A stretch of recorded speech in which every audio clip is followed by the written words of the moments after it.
Hello everyone, this is Crota giving you a shoutcast between WhiteRa and Abver here in the Xel'Naga Caverns. This is game 3 in a matchup. It is a 3-game series. I won't tell you if it's best of 3 or best of 5 and someone just happened to win a lot of the games. Just because I don't know if you guys are watching this out of order. So some of the times I know that the game is a series, I just don't know if it's a best of 5, best of 7, best of 3. And I don't want to try to give it away. So if you guys haven't seen the other games, go ahead and check them out. But this is the 3rd game in the series. We now have WhiteRa spawning as the red Protoss player on the north side of the map. Meanwhile, we have Abver spawning on the south side of the map as the purple Zerg. Zerg versus Protoss here in the Xel'Naga Caverns should be a great matchup, as there is just a lot of chances and a lot of opportunities to make very interesting styles of play. Back over here, it looks as though, yeah, WhiteRa opening up with a 10 gateway. So this is a very early 10 gateway, and he will be trying to push out with Zealots. It does not look like he's going to be chrono boosting. Oh, he is chrono boosting his Nexus now, but he may decide to save up enough energy in order to be able to chrono boost 1 or 2 Zealots out very quickly. I do not see an assimilator being warped in anytime soon, as we now see a probe making its way out in order to do some scouting, and there's that second chrono boost, so he is going for a stronger economy. I guess he just wanted to get that gateway just a little bit earlier, and it should show up in the tab. Yeah, even though WhiteRa has been chrono boosting, we see that Abver does have a slight advantage in terms of that harvester count, sitting at 15 compared to 14, and now falling behind a little bit as he does set up a hatchery and is also getting a spawning pool at essentially the same time.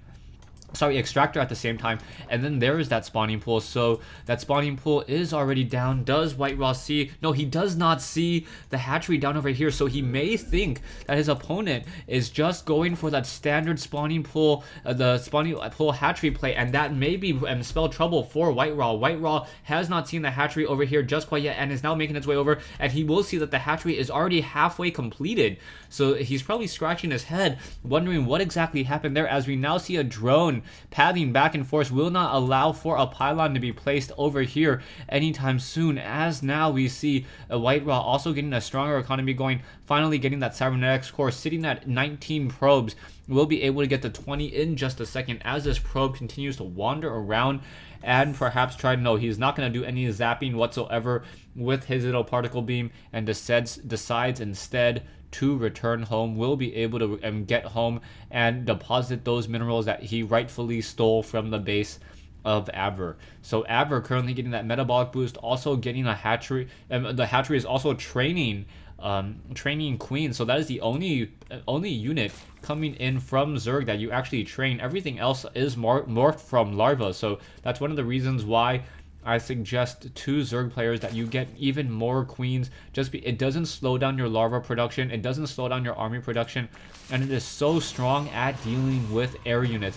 We now see that one stalker is trying to chase down that overlord down to 37 hit points. It will be able to park itself right there, and it may be just beyond sight range, or combat range, yeah, just beyond combat range, in between these two ledges over here, as that overlord sitting at 41 hit points, and will be able to just sit there for quite some time, able to keep track of very little on the map, unable to even see any of these minerals to see if they're currently being mined at all. Zerglings still wandering around as well, and we'll be able to head up over here, and it's going to be 6 Zerglings against 2 Stalkers. If there is 1 Zealot in that group, I would believe that the Zealots would have the advantage, and now we may get a proxy pylon and get some Zealots warped in just a moment. We now see Overlords now making their way over, and now we see Stalkers trying to take down that Overlord already very low on hit points, already down to 61 hit points, as those Zerglings now come out and do the swarm, and may be able to get a lot of damage. Down goes the Overlord, but is going to trade it for 2 Stalkers, and a little bit of a misjudgment there, and fighting on creep. The Zerglings got that metabolic boost, and now able to take down those 2 Stalkers for the cost of 1 Overlord. Always a very even trade there, but Abver is now currently supply locked at 38 over 36, as those Zerglings now trying to get in. There are 3 sentries over here, and those sentries will be able to sit in that position very nicely with the help of 1 Zealot acting as that meat shield and hold off the attack. We now see WhiteRa sitting at 500 minerals, and we should be seeing perhaps a Nexus coming in.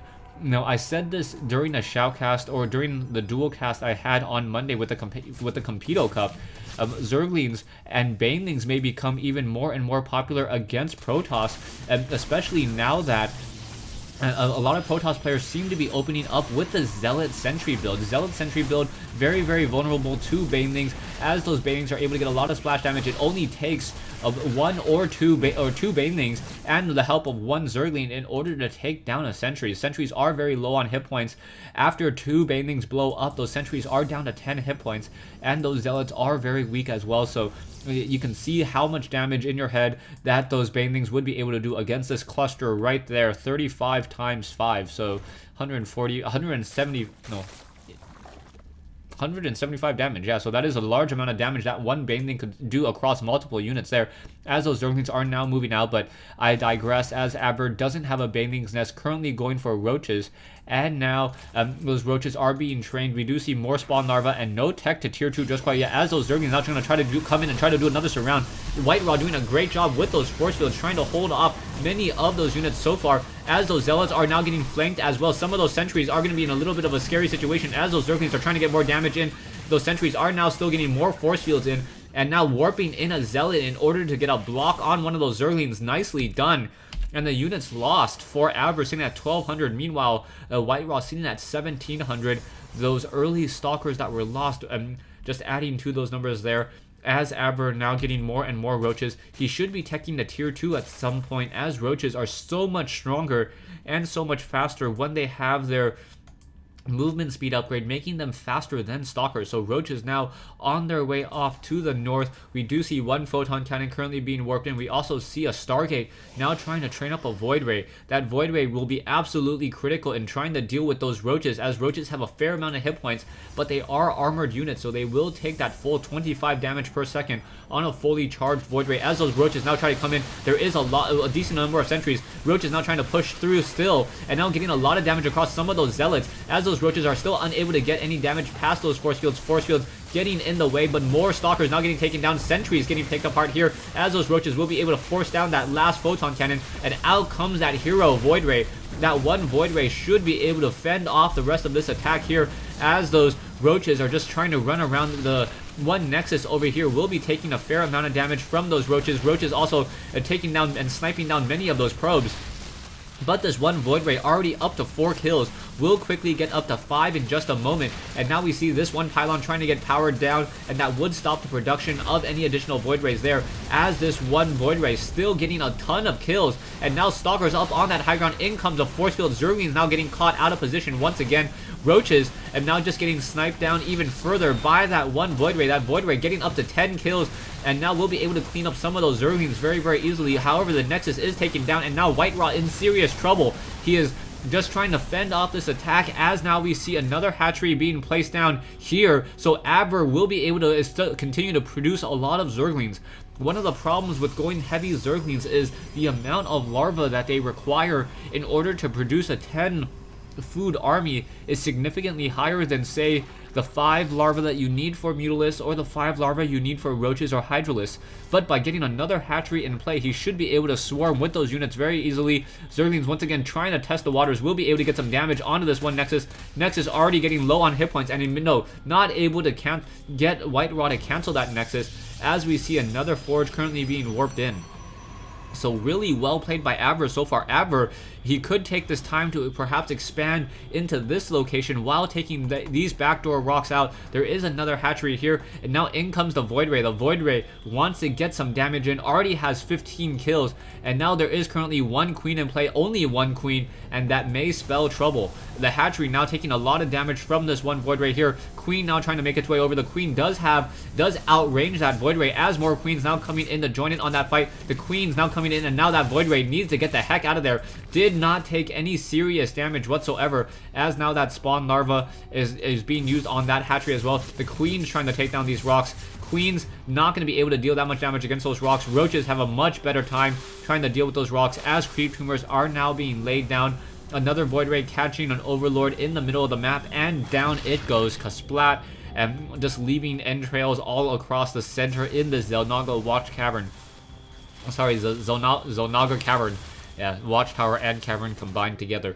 Anyways, the Nexus is up and running. You can see the probe count, 36 harvesters compared to 25 drones. WhiteRa still needs to figure out what exactly he wants to do. He does have a lot of energy, or a fair amount of energy on these sentries, so he will be able to get a lot of force fields in play, but Guardian shields don't quite work nearly as well against Marines. It reduces the damage on Marines by what, 20 or 33%, but it only reduces the damage on roaches by 20%. And yeah, that is significant enough as these queens now try to push out, try to move out, and there is that one void ray in the air getting a lot of damage. Roaches now giving chase, getting a lot of damage across multiple stalkers. Stalkers can decide to pull back here as those force fields are giving a little bit of protection here, back and forth. Queens now trying to push through, no ultralisk whatsoever, and those roaches without burrow, unable to really do anything at all. One of the things that Zerg players really need to get a hold of is starting to use burrow. Because sentries are so gas intensive, if you find yourself fighting against a lot of sentries, he may not have that many observers in the area. So if you are able to burrow your roaches, you're able to slowly recharge your hit points and then come back up. On top of that, if you have tunneling claws, those tunneling claws allow you to move underneath force fields and then pop back up on the other side to snipe down those sentries, stalkers, and zealots. But we now see a robotics bay coming online in addition to an immortal, so we are going to see higher tier 3 units once again. Yeah, as that current Overlord, it was taken down. There is one Zergling trying to hide out over here. The one Void Ray with those Stalkers and Sentries, and now Immortals once again doing another push. We now see a lot of Roaches. Those Roaches are upgraded to level, level 1 weapons upgrade, and now more force fields coming in. So now WhiteRa doing a great job just splitting off much of this army. These roaches trying to pick off some of those sentries, unable to get that much damage in, as these queens getting some transfusion love as well, and now trying to move out. Once again, roaches do have a very fast movement speed, will be able to get a lot of damage across multiple sentries, as they're simply trying to snipe down those lower hit point units, simply ignoring that immortal now getting taken down as well. And now the army of Abver just simply going to be able to overpower here. We do have some Hydralisks coming in and some queens coming in. Those queens should be able to start transfusing, and now Stalker's trying to run away from roaches. That Stalker may get taken down, as those roaches do have a movement speed of 3. Stalker still trying to get away. Will he be able to? Yes, he will be able to, as those roaches now give up the chase.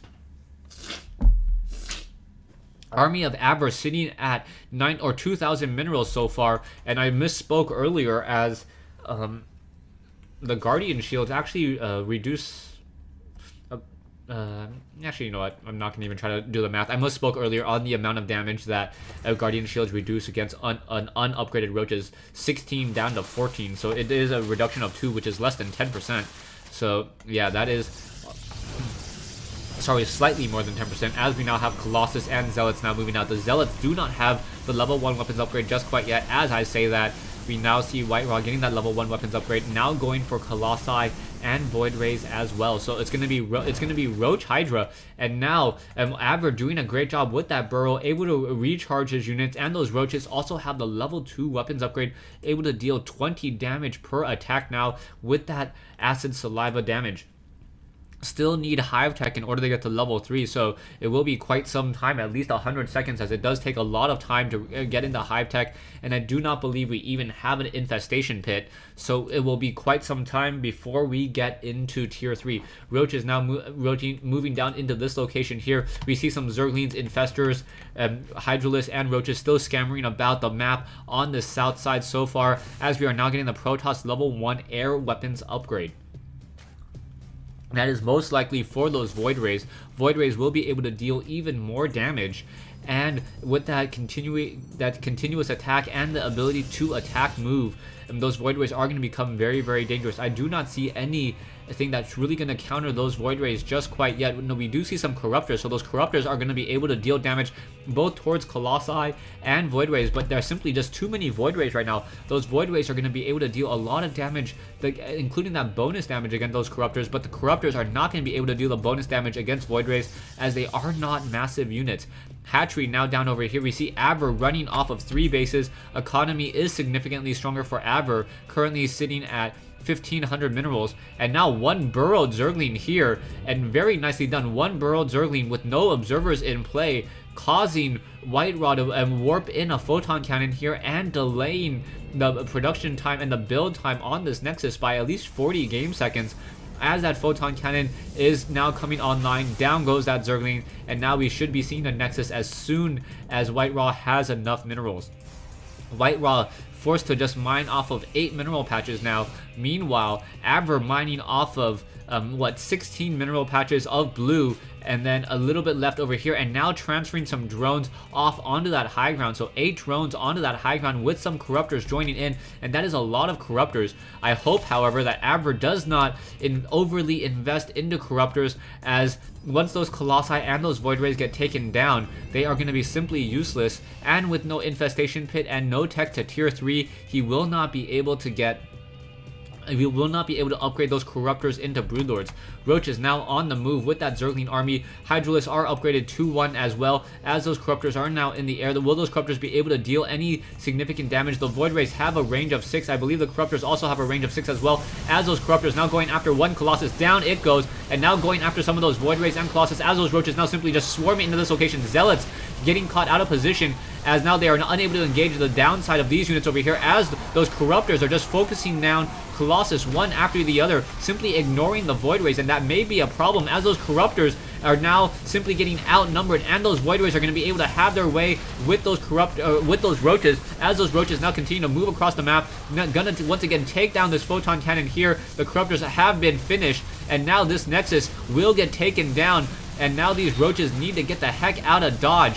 They are going to be taking a lot of damage, and now in comes some more corruptors. They're focusing on one void ray and another 3 void rays coming in. So Roach is now coming in over here trying to deal more damage. Abver does have a much larger army, but Abver doesn't have the right counter units. So those void rays, if they're able to just deal enough damage and finish this off, it may be over. But with this Nexus slowly being sniped by 2-1 roaches, WhiteRa says GG.